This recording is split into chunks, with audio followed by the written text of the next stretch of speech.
ফাইসের মাধ্যমে দেওয়ার চেষ্টা করবো ইনশাআল্লাহ। দোয়া করবেন। আমি বহু জায়গায় জিজ্ঞেস করি, এখানেও একটু জেনে নেই, আচ্ছা মার পেট না বাপের পেট থেকে দুনিয়ায় যারা আসছেন একটু হাত তুলেন তো দেখি। আরে আপনি বাপের পেট থেকে আসেন নাকি? হাত তুলতে বললেই হাত তুলতে হবে। প্রশ্নটা পরিষ্কার করতে পারি নাই, দোষটা আমার। বাপের পেট থেকে কেউ জন্ম নিয়েছেন দুনিয়ায়? না। কার পেটে? 285 দিন কার পেটে? মায়ের পেটে। আচ্ছা ঠিক আছে, বাবা না হয় পেটে নিতে পারলেন না, একটু বুকের দুধ কোনো বাবা খাওয়াতে পারবে? পারবে না। কে খাওয়ায়? কে কুলে তুলে রাখে? কার বুক আমাদের বিছনা ছিল? এইটা অনন্য। মায়েদের তুলনা শুধু মায়ের, আর কারো সাথে তাদের তুলনা হবে না।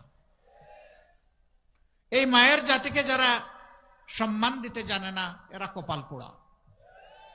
যারা সম্মান দিতে জানবে তারাই ভাগ্যবান, তারাই বীর পুরুষ। আমরা মাদেরকে ইনশাআল্লাহ ঘরে, যাতায়াতে, কর্মস্থলে, 3 জায়গায় আমরা পরম সম্মানের সাথে 2টি জিনিস আমরা নিশ্চিত করব ইনশাআল্লাহ। নাম্বার 1 তাদের মর্যাদা, নাম্বার 2 তাদের নিরাপত্তা। শহরগুলাতে, বড় শহরগুলাতে তাদের জন্য আলাদা বাস সার্ভিস চালু করা হবে। মারা ঘর থেকে বের হলে সফরে কোন জায়গায় তাদের জন্য এখন নামাজের এবং ওয়াশরুমের কোনো ব্যবস্থা থাকে না। আমরা কথা দিচ্ছি এই সবগুলা করা হবে ইনশাআল্লাহ। যে মায়েরা কাজ করবেন, সন্তান যদি তাদের দুগ্ধপুষ্য হয়, তাহলে অবশ্যই কর্মস্থলে তাদের জন্য ব্রেস্ট ফিডিং কর্নার রাখা বাধ্যতামূলক করা হবে। এবং যে সমস্ত ইন্ডাস্ট্রি, ফ্যাক্টরি, কাজের এভিনিউতে পর্যাপ্ত নারী ম্যান পাওয়ার আছেন, সেখানে বেবি কেয়ারও চালু করতে হবে। তারা যাতে কমফোর্ট নিয়ে, স্বস্তির সাথে তারা তাদের পেশাগত দায়িত্ব পালন করতে পারেন। অনেকে আমাদের বিরুদ্ধে কথা ছড়ায়, জামাতে ইসলামী ক্ষমতায় গেলে সব মহিলাদেরকে ঘরের ভিতরে আটকে রাখবে। ভাই, অত টাকা নাই, অত তালা কিনার আমাদের। নবী করিম সাল্লাল্লাহু আলাইহি ওয়াসাল্লাম যুদ্ধের ময়দানে আমাদের মাদেরকে সঙ্গে করে নিয়ে গেছেন যোদ্ধা হিসাবে। সকল কর্মকাণ্ডে তারা অংশগ্রহণ করেছেন। আমরা নিশ্চিত করছি, গড় থেকে শুরু করে যুদ্ধের ময়দান পর্যন্ত যারা পছন্দ করবেন, যারা যেতে চাবেন, তাদের জন্য দুয়ার খুলে দেওয়া হবে ইনশাআল্লাহ। এবং সেখানে তাদের পূর্ণ নিরাপত্তা এবং সম্মান, মর্যাদা নিশ্চিত করা হবে।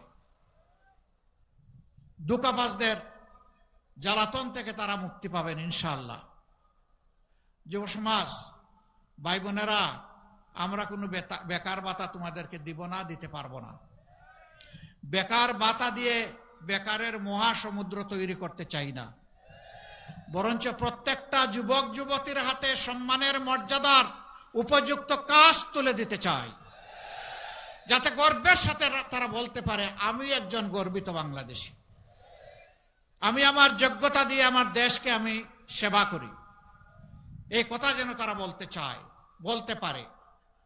ইনশাআল্লাহ সেই পরিস্থিতি সৃষ্টি করা হবে। আমাদের শিক্ষা হবে কর্মমুখী এবং আমাদের শিক্ষা হবে মানবিক শিক্ষা। মানুষকে যাতে সবাই ধারণ করে এবং সম্মান করে, সেই শিক্ষা আমরা দেব।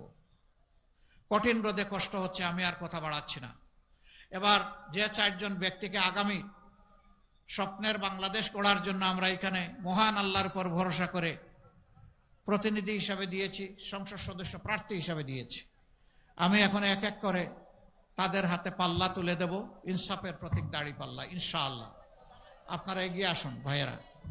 প্রথমে 1 নম্বর আসনের যিনি, তিনি আসেন। সর্বপ্রথম আমারে দিবে।